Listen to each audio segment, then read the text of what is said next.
Hi, I'm Scott Blake with Miami Today newspaper. Today we interviewed Miami Beach Mayor Matti Herrera Bower. The mayor spoke about the city's plans to expand the convention center, as well as the renewed talk about a passenger rail from Miami to Miami Beach. And she also discussed the city's transition to a new city manager. And she touched on her future in politics. Here's our interview with the mayor. I was born in Cuba. I was raised here. I came very young, with my parents. People ask me when. I don't remember. I was young. Maybe 10 years old, 11 years old. I don't really remember. I was raised in Miami. I first got married, moved to New York. I lived there about 13 years, then got divorced, moved back down here, and met my second husband. I moved to the beach when I married him. I was an activist, just like I got involved in PTA.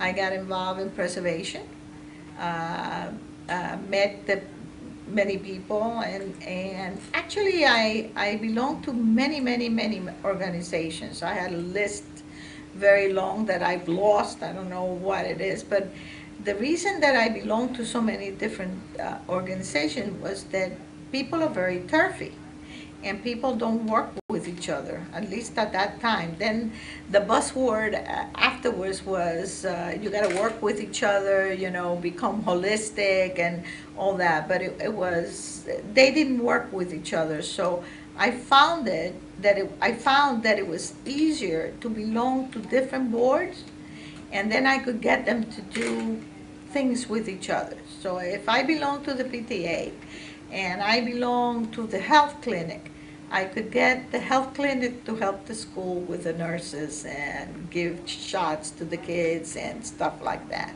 If I belong to the parks and recreation, then I could get them to do certain things and so on. And that's how I got very involved.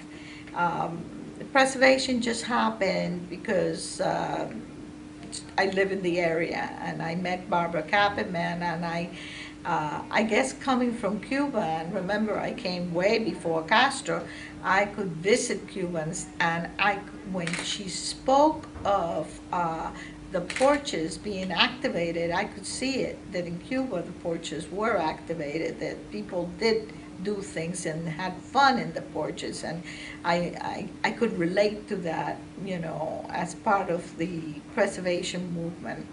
Everything I know from preservation I learned through being with Barbara Kappenman and the group that she assembled together. So everything happened at the same time. It was a wonderful time in Miami Beach, and I just happened to be here at that time, so I was very lucky.